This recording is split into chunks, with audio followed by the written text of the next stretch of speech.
Hi, welcome to Math Life Balance. Today, our guest is David Kazhdan, professor at the Einstein Institute of Mathematics, working in particular in representation theory. And I will interview David together with Dennis Gaitsgory, professor at Max Planck Institute of for Mathematics, working in particular on Langlands program. Welcome. Thank you. Okay, so first question that I ask to everyone. David, could you tell us what brought you into mathematics? Okay, this is easy. When I was in the fifth grade, I decided that it's to go to school every day is too much. So I asked my parents to allow me to skip one day a week of school. They say, fine, if you do something reasonable. I say, playing chess. Is it reasonable? They say, yes. But in half a year, they change their mind. They playing chess isn't good enough. Choose something more serious. Okay, I've chosen mathematics. That's the best answer I received so far. I also was lucky. I have my grandfather actually never finished school, but he got his PhD in chemistry, but didn't know mathematics. And we studied mathematics. 1 year, we studied mathematics together. So I have kind of a friend to study together, which was very nice. Oh, so he was studying with you, not that Yes. he was teaching you. No, he was studying with me. Didn't know this mathematics. I was very impressed afterwards. He was able with a cover school program in half a year. And So I'm very curious. So do you remember what you studied with him? Like, I was just take standard textbook school in algebra and geometry and did problem after problem. so see, I can relate to this because I'm doing this to some extent with both of my kids, and with the older child, I find it extremely boring. I just don't understand what there is there to study. But was it engaging for you? It was very engaging. It just question of moving sufficiently fast. I see. Okay. You see, I had kind of a policy that you look at the problem. If I see immediately how to do it, how to approach, go to next one. So I really do only problems which I was not able immediately understand how to do. So it's very interesting for me. So is it fair to say that what was propelling you most during that period is actually the desire to advance and not so much the subject matter?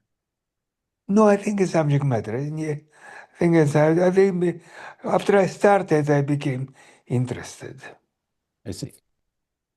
And sorry to bug you again. So do you remember any particular piece of math that you found fascinating at that age? Yes, I remember one. Although it was 7 plus 77 plus 777. And so 10 times, what do you get? The only problem I remember. It took me some time. Nice. Okay. Can I also tell that when I entered middle school, my brother, who is 11 years older, said he would help me with mathematics. And I was very excited that someone would help me with this scary new subject. And he did well until we started studying the absolute value. And he said, oh, no, no, no, the absolute value is already too hard. From now on, you're on your own, kid, he told me. And I was on my own. Okay. Okay, well, this is fun to remember. So why did your grandfather stop studying with you? No, he stopped. In some moment, he could not follow. Ah, And so after we finished high school, I continued. He stopped. ah. So how, like, why did you continue? It was interesting. I want to develop some kind of mathematics clubs. And I remember, as usual, the first problem they gave, I remember it was to prove that if p is a prime number bigger than 3, then p squared minus 1 is divisible by 24. For me, it was complete revelation that something I learned in algebra, how you factorize polynomials, could be applied to numbers. So this was kind of very impressive, but I remember only first problem of that year. So this somewhat relates to a question that Moore and I wanted to ask at some stage. So we'll probably not right now, maybe in a few minutes. No, it's okay. Ask it. I wanted to ask first about Gelfand. Is that okay? Yeah, of Okay. course. So it's a multi-stage question. So kind of stage one is at when did you meet Gelfand and how did you This I can say. It's very easy. After I finished high school, I started buying mathematics books in second-hand bookstores. And I met there a person, Vilenkin, mathematician Vilenkin, and kind of talked to him. Then one day, it was after I got a first prize on the Olympiad, when we met, he told me that Gelfand wants to see me because Gelfand decided to teach his son. And he decided to invite 2 more people, that is better to teach in a group than alone. So he invited me and another person, Ramil Zigangirov. Ramil was extremely talented, but didn't have interest in mathematics. So he's pretty sure dropped it. And I was visiting in Gelfand every week for many years. Okay, so stage two of the question. So, and again, it's again a multi-stage. So I wanted to ask you to kind of describe how you worked with Gelfand when you were very young, then how you worked with him when you were in your 20s, in your 30s, and Unfortunately, I have a memory. Kind of, I don't remember a word he was saying. So I can't tell, but he was really, mathematics for him was one unit. Not actually completely, he did not include logic in it, but big part of mathematics was for him internally connected. Even if you don't see how it connected, but it really was one essence. And this is what I got from him. I don't remember any concrete problem or discussion. but so even at the beginning, when you were very young, in your late teens, he didn't give you just problems to work on, did he? I don't think so. He gave one problem we published with his son some paper when I was in 9th grade, but it kind of related to biology. And this most probably he gave as a problem. I don't remember him giving problem. He was talking about mathematics and left for us to decide which questions we want to ask. I was actually curious. So, for many years, you studied together with his son, and was there some kind of competition between you two, or how did it last well for many years? It was no competition ever. Hmm. Absolutely. There was no feeling of competition appeared in these relations. He never praised. He sometimes would express his disappointment, but never praise. So there are absolutely no reason for competition.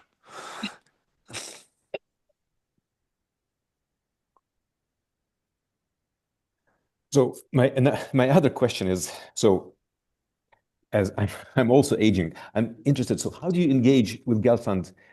So in his later years, so when you were in your 50s and he was quite old? You see, we have very few joint papers, and they're in essentially early 60s, when he was in his 50s. We didn't work together. I visit him regularly. We talk about mathematics, but we did not work together. Kind of, so I cannot tell you. Okay, that's an answer. Yeah, I tried to make him interested in kind of Langlands ideas appeared, but he essentially could not follow. He didn't want to follow, kind of.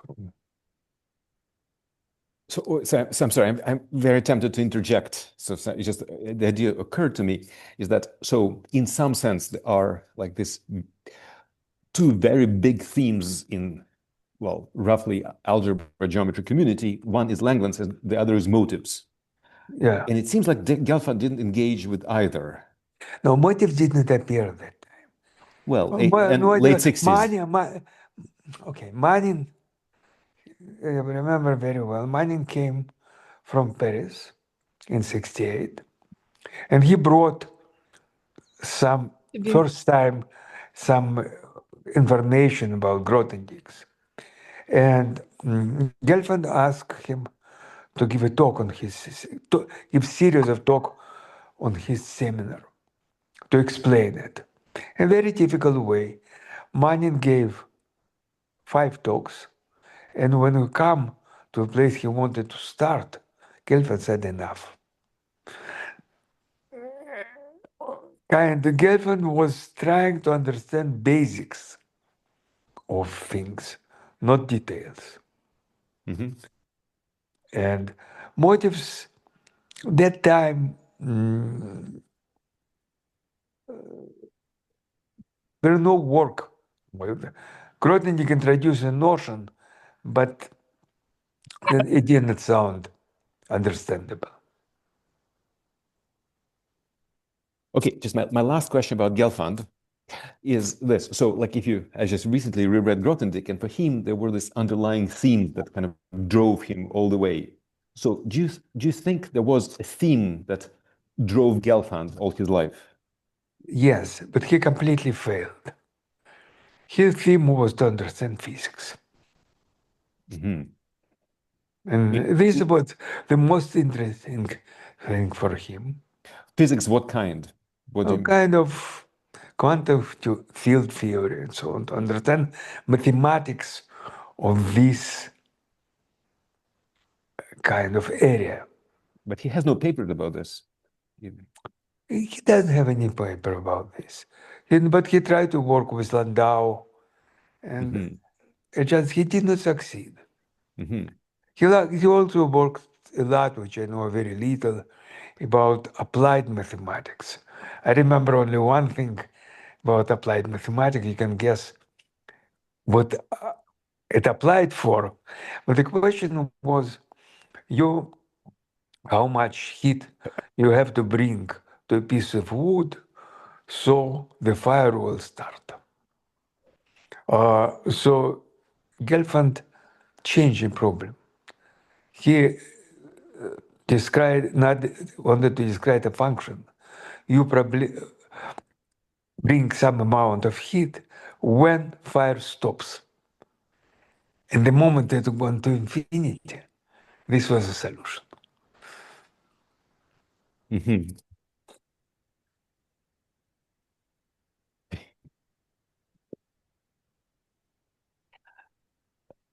So, Mura, I'm talking too much. Please ask. You go ahead. So I was curious, who are your other mathematical heroes or were throughout the life? You see, we were a group of first-rate mathematicians, who were about 8 years older than I am. Manin, Novikov, Sinai. So I interact a lot with them and with people of my generation, like Bernstein, Margulis. So this was essentially a group of people I learned from. Didn't work with. Actually, with Margulis I worked a little bit, but learn a lot from these people. And this was also idea of Gelfand, that he didn't try to recommend his students to go to areas he knew. He recommended to go to areas he did not know. That was a good decision. And did you ever feel very inspired by younger people? 10 years younger or something like this. It's an unfair question because, of course, one of them is sitting here. But No, I meant just really 10 or 5 years younger. So a guy that you could have taught just as a student or something like that. no, but you're kind of either works with people more or less my age, of your generation. I really did not have any co-worker in between. So Murat, I have questions, but I'll let you ask a few. Go for Yeah. it.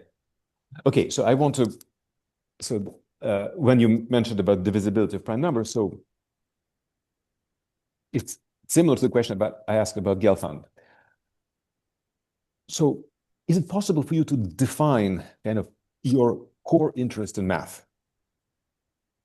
I mean, it may be, for some people, like for Barry, I'm assuming it's really numbers. And there are people, a lot of people for whom it's really arithmetic. They go from there. No, So what is it for you, if at all?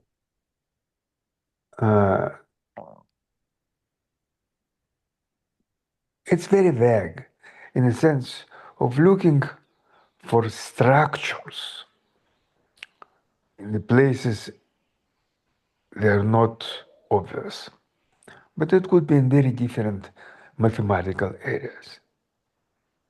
Kind of more,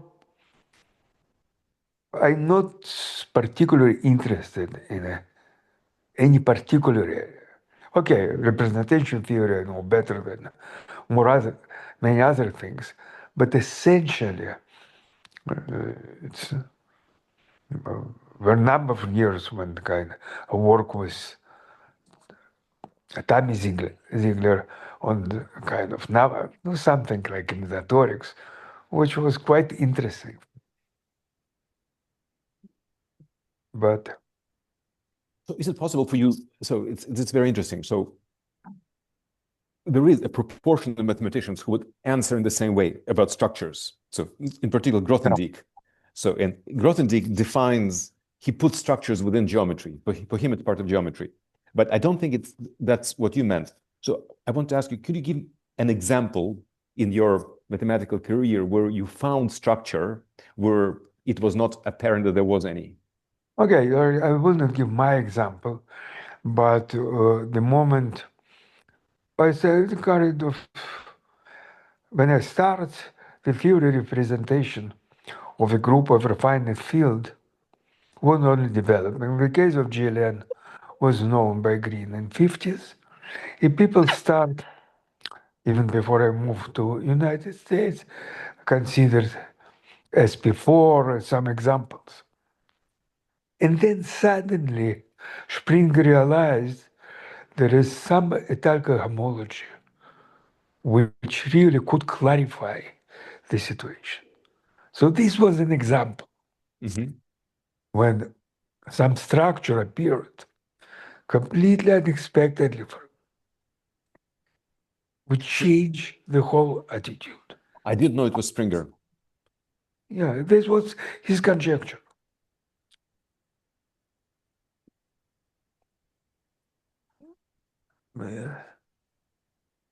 I see. Okay.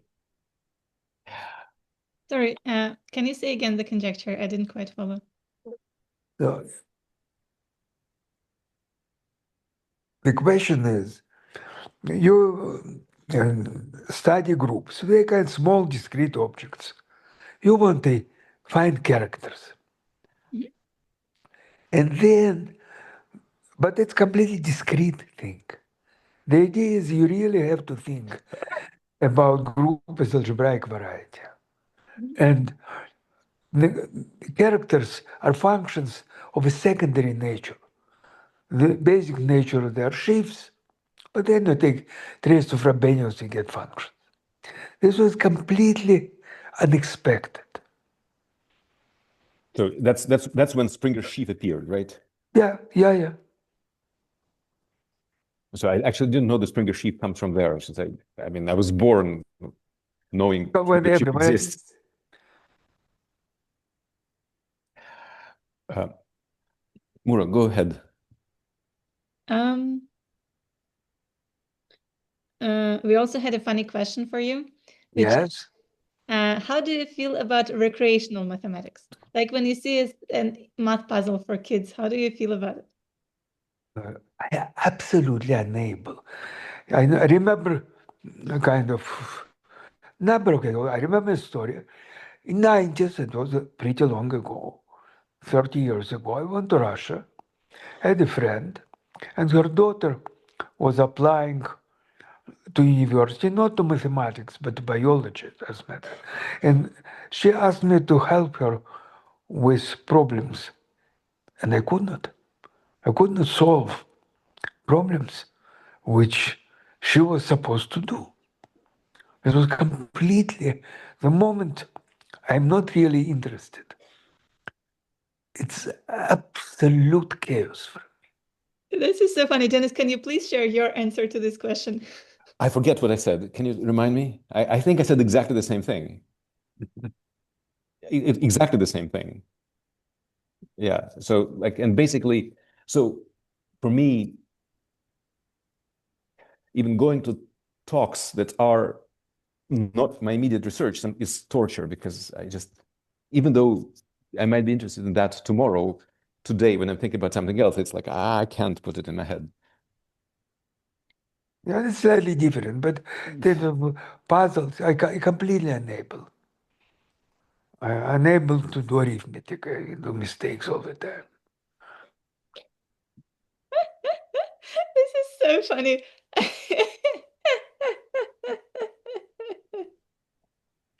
So, Mura, can I ask about hard math problems? Wait, I wanted to Oh, make. no, no, go ahead. So I never went to. I could give you an example. Yeah, please. After I have my accident about 12, 13 years ago, hit by car.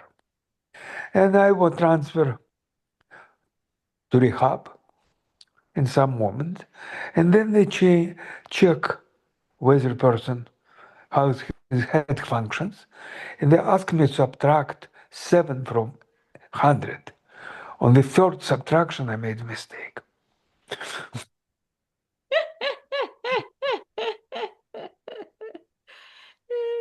Amazing. So I wanted to share that in Russia there are very popular math circles, and typically people who become mathematicians first go to these math circles in school. Yes. Myself, I did not. I come from a humanities family. I didn't know about math circles. I didn't go to any math circle. But when I later went to do undergraduate math studies, I was like the supervisor in such a math circle. And you're supposed to do this, problems with kids. So these are more recreational kind of problems. And the first year, when they were in fifth grade, I managed it. But sixth grade was harder. Seventh grade, I couldn't do it anymore. And my role in this math camp became I chose myself a different role. I looked around. There were enough people who could do this kind of math problems. So my role became to read literature to kids before they go to sleep. Like when they're Yeah. already in bed, I would go to their rooms and read books to them, and I loved my role. Great. Okay, Janice, you want to ask about hard math problem? Yes. You can ask So, about one hard math problem. say again? No, what? Ask about one hard math problem. No. It's the approach. So, I don't know, Oh David, if yeah, you okay. watched this interview with Tomer, I really like this moment when he says that when he faces hard math problems, he's like a boxer. He just moves left, right, tries to punch it from just he tries to not to be stationary, but to just move, kind of trick the problem. So that's the image that Tomer has. If you read Grothendieck, that's something completely different. It's the rising sea, right? It's just, I mean, you don't try to punch your problem from left to right. You just build up the theory, and then the problem kind of solves itself. So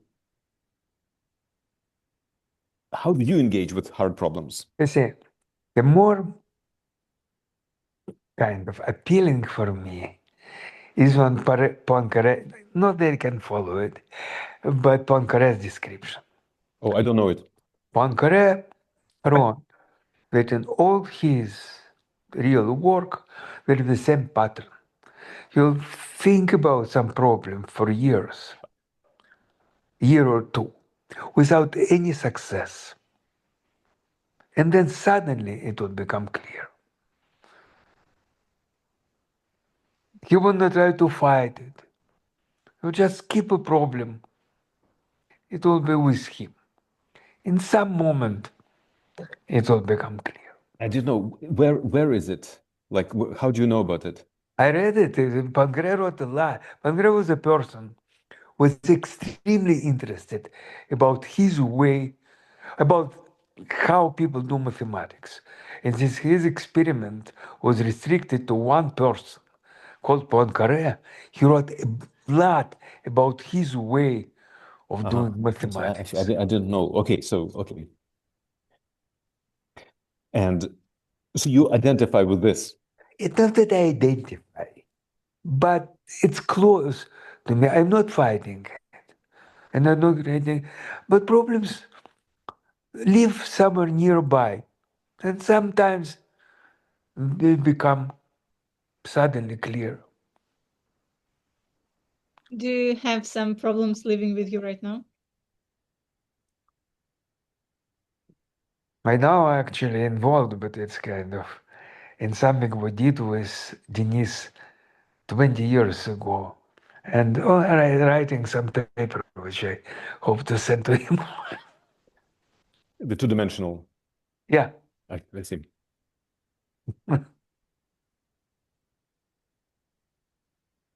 No, but it's usually, in majority of cases, I fail as everybody, well, almost everybody.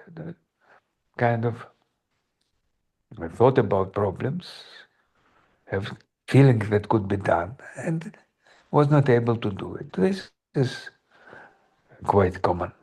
Do you get upset about it? No, it's part of life. Do you ever feel negative emotions in the context of doing mathematics, or everything is? No. Not relatable, David. Not relatable. No. No, I never suffer from failure. I failed, but it's kind of things I accepted. Fail very often. Was it always like that, even when you were young? Very young? Maybe not, but it kind of came when I became 19.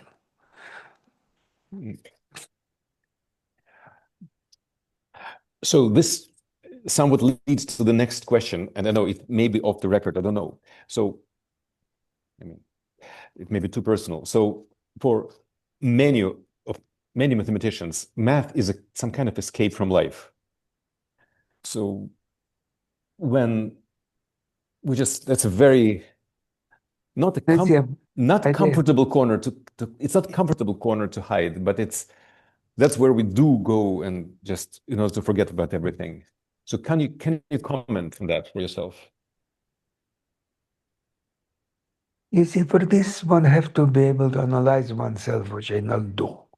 But I think, for example, kind of after this accident, my life changed greatly. I cannot hike, I cannot do many, many things. And I think in this sense, doing mathematics helped in kind of being involved in something. I cannot say that this is really a corner, but it's definitely I have many different, more different ways to spend my time that I have now. You said you don't analyze yourself? No, What? How can you not do that? How is it no, possible? no. My daughter also cannot understand how I can do it. She's asked me, how you doing? I say, I am in my chair. Well, I remember I visited you January that year, and you were still running high fever, Yeah, and I brought you this a yeah, report on PDF, and yeah, you insisted that I read.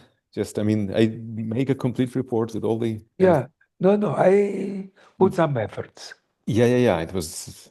but I realized how important it was that uh, mm, deliver the math. yeah, David, can you put the hand away so that we can see it? yeah, sorry. Yeah. Thank you. Yeah, no, I I don't analyze myself at all. I don't understand. How is it possible? Doesn't the brain naturally do this? Mm. No, not every brain. Because you only think about mathematics, or what else do you No, think about? no. I learn Talmud. I read poetry, Hmm. but it had nothing to do with analysis of oneself. This is So, amazing. I wish I so, could do that. so jumping back some many years. So, could you describe in some way your collaboration with Lustig? Yes, but it's in some sense very easy.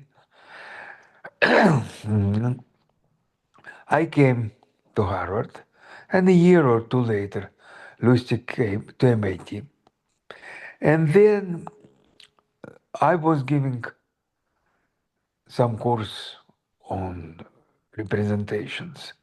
And Lusztig attended, or Lusztig gave a course and I attended. I cannot reconstruct which way it was. But we started interacting.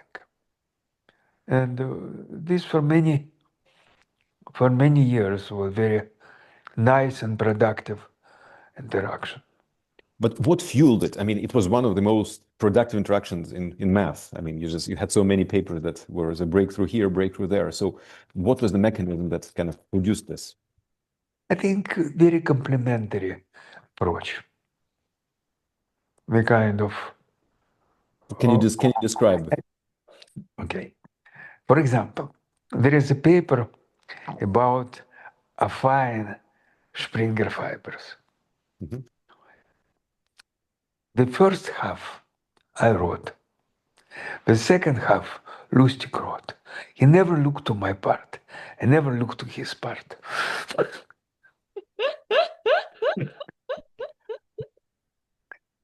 Was probably that it's consistent in notations, but I didn't try to follow. But can you describe your kind of in discussions? So, what were your respective roles, your views on math? So in what way were they complementary? Okay. Mm,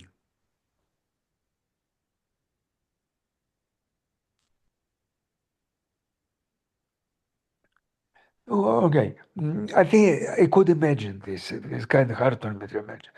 But in our paper on this Kazhdan Lusztig polynomials, we try to understand. It was clear that algebra is important, geometry important, as already Brelinsky, some other people try to, well, starting from constant actually much earlier using algebraic geometry. And then in some discussion, Lusztig did some computation. They said it reminds me something I've seen in Goretzky Macpherson. You said. Mhm. That kind of without, it just looks similar. But I would not ever be able to do computations. And then It unspun from there. it expand from there. Mhm. Yeah. What about uh, your work on the affine Hecker algebra? This, but Decategorified Romance theorem. Okay, it means fine Hecke algebra.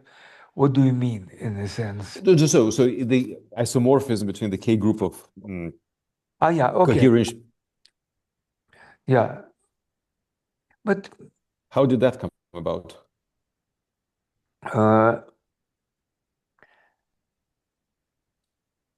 I think that it started with some ideas of Lusztig, some feelings of Lusztig, that this kind of geometry could be relevant. And then I remember thinking about it flying to France. And the kind of things became much clearer when I landed than when I started. That rhymes well with this idea of letting the problem sit, and then it will mature Yeah, over but the years, over the ocean. yeah, he really started kind of the idea that K theory could be relevant. I think it was his idea. I don't remember, but my feeling is that it was his idea. Well, Speaking of K theory, Dennis, did you have more questions on this? No, I think you wanted to ask about Voevodsky. Yes, don't read my mind. Yes, I okay. wanted to ask if you had any contact with Voevodsky and how. He was formerly my student. Mhm. He came very interesting way. Belinson called from Moscow. He says a very talented young person, but he's thrown out of university and was drafted into the army. Can we take him to graduate school? He didn't tell why he was thrown out of university. It was because he was drinking all the time. But we went to with Joharis. It was already August. We went to corresponding office and they provided money from extra student in the graduate school. It was very nice. It was long after everything was decided, but since he had very good recommendations, he came. So he spent 3 years as a graduate student, and then 3 years as a junior faculty member. No, junior fellow. He was a Junior junior fellow. fellow. Yeah, Junior yeah. fellow. It's a junior fellow. He didn't go to any lecture which he didn't give. And sometimes didn't come to lectures he was supposed to give. But it's completely for me independent. He will tell me about his thoughts, but I'm not involved at all in all his development. He really thought on his own and kind of. But did you have any interesting conversations? Did you enjoy talking to him or you didn't talk? No, I enjoyed talking to him. He even came to visit me here about 10 years ago, a year before he died. But one more, I don't have a memory of what we talked about. Mhm. I remember some period of his life. He was extremely interested in photography and produced absolutely amazing photos. Wow. Just professional first. Uh, He also had some kind of, maybe because of drugs, discussed his talks with Martians whom we met and kind of, but he was an unusual person, extremely unusual.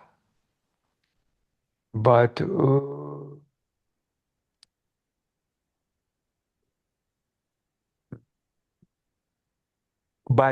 terms of his work was completely unrelated to anything I was thinking about. I'll listen to him, try to understand, but it was my only role.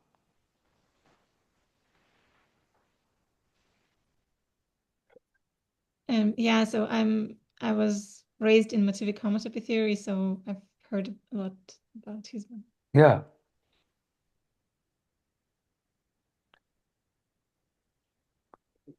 So Mura, we had a No, question. Oh, no, so David, sorry. about him, I think the main characteristic of his work of his courage. Courage. Courage. He Can you explain? decided, you see, it's not from my point of view that he invented something completely unusual. The fact that he decided that it's possible to understand what Grothendieck wanted, and he wanted to, has courage to do it. It's very close to what Bellinson said about him. He termed it inner freedom. Yes, yeah, it is. It is exactly this kind of thing. I call it courage. Very close. Maybe different, maybe somewhat different aspects. Yes, yes.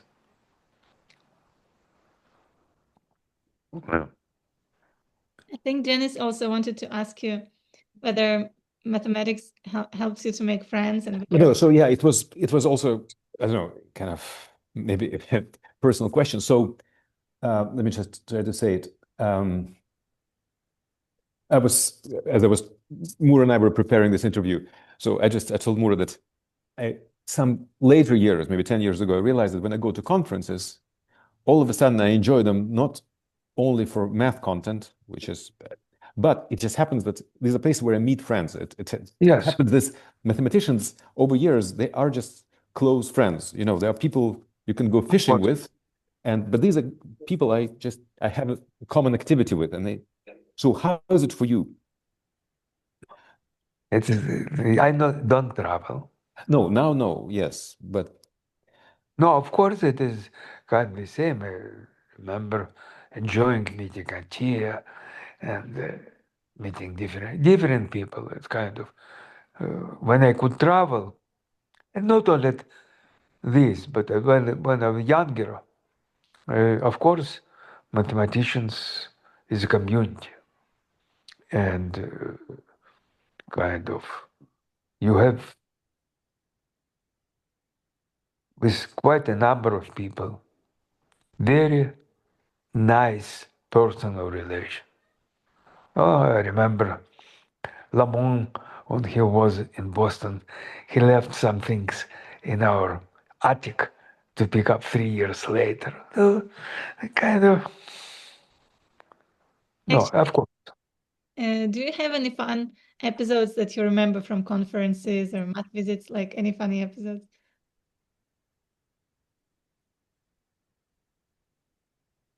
No,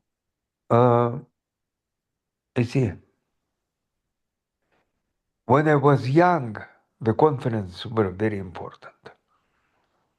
But kind of in Russia, I went to not big number, but number of conferences, which really broadened my horizon. The conferences which I attended coming to the United States, I remember only one interesting conference, which was really some. It was Carvalhes. It was it okay. it stayed. You can understand. Yeah, I can understand. Yes. But it was only conference where really I enjoyed talking to people. It's a different story, but it Can you was tell not. about this conference for those who don't know? It's a conference of automorphic forms where, well, subsequently 2 volumes were produced, which were for years and years. If you wanted to read about this or that aspect of automorphic forms, the papers from this volume, these 2 volumes, would be the main source. Yeah. For example, David's paper with Harder on Drimfeld-Stukas, I mean, before they picked up in the early 2000s, that was the only place to read about them. Mm.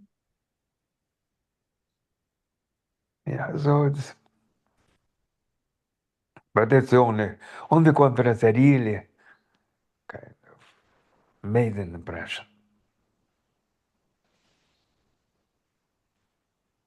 So, Mura, do we have more questions? No, Dennis, you'll have to come up with them right now on the spot. Think of all the things you wanted to ask. No. So I think we kind of covered my list. But we covered your list of public questions, but secretly you wanted to ask more. I know this. Go for it. So I'm forgetting. Oh, that might be my cold, that my brain is not fully. No, see, I can tell something kind of not about. I'm looking back. I was extremely. When I came to Harvard, I came for 1 year position, and for a year and a half, I didn't produce any paper, and I still get a permanent position. So this kind of, for me, tells a lot about Harvard of that time. The math culture.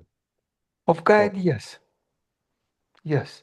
But you had a lot of papers by then. I had some papers, but kind of essentially, most probably for 4 or 5 years, I didn't publish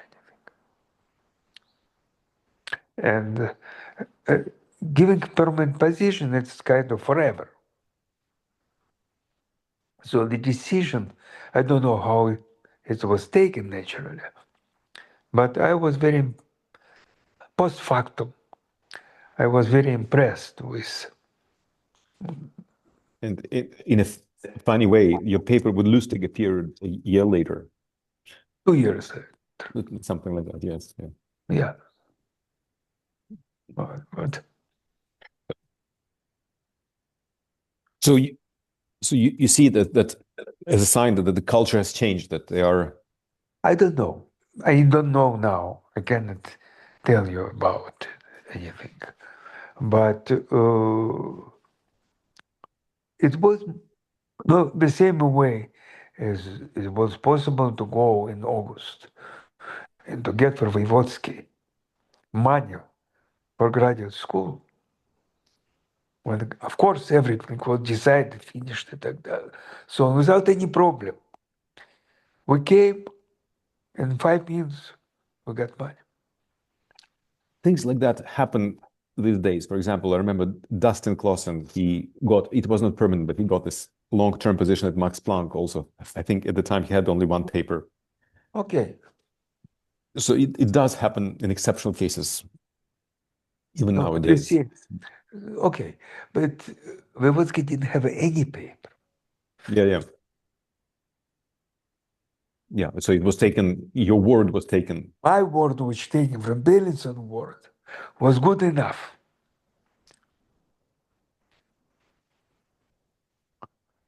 Okay. Right. Mura, do we want to ask something else? Well, okay, I had a secret question unrelated Okay. to mathematics. I just wanted to know. So, as far as I understand, your father was a colleague of my grandfather, and they discussed together. And I just wanted to ask if you heard about my grandfather, who is Karen Yuzbashyan. I heard the name, but I don't remember seeing him ever. Well, they both studied history of Byzantium, and Yeah. I know the name. I heard from his name from my father, but I don't remember seeing him. Maybe I did, but I did not kind of stuck to my memory. well, that's actually how I first heard about you. When I mentioned you as a mathematician at home, my parents told me about your father. So Yeah. I had this sweet memory. Okay. Thank you very much. Thank you very much. Okay, so see you later at the seminar.